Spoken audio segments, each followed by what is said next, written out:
Voters registration para sa papaabuto na barangay asin SK elections. Pigpunan na kan COMELEC ngunya na aldaw. Uyan report.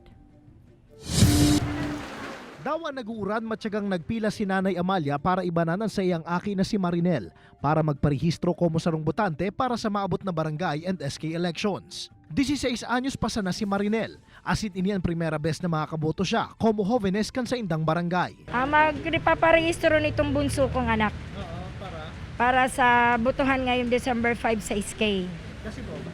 Para madagdagan na naman kung sino ang uupo na SK na pagboto niya. Masaya naman po. Excited na akong bumoto sa bumoto sa SK. Ngunya na aldaw kaya opisyal ng pigpunan kan COMELEC ang pagpaparehistro para sa mga individual na day parehistrado para sa maabot na eleksyon.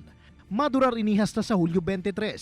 Sigun kay Attorney Mike Uhulya kan COMELEC Camarines Sur, bako sa ng mga bagong maparehistrong botante ang pigaako kan sa indang opisina. Sunod po yung application for transfer kung lumipat nila sa bago nilang barangay. Sunod po yung correction of entry kung may i-correct na data sa kanilang registro. Change status kung from single to married or married to widow. Apwera sa registration, pwede mang ipare-activate yan sa rong botante ang sa indang status in kasong duwang eleksyon na iningday nakaboto. Sa kaso man ni Zachary na halipang Manila, maut niya na magpa-transfer asin makaboto sa syudad ni Naga. Kasi wala naman po akong ginagawa as of the moment po. Tsaka wala rin pong school kaya ayun po. Para hindi rin po sayang sa oras. Para sa mga 15 hasta 17 anyos, magdarasa na nin birth certificate. Mantang sa 18 anyos pataas naman, kinakaipuan na magdara nin valid ID para makapagparehistro.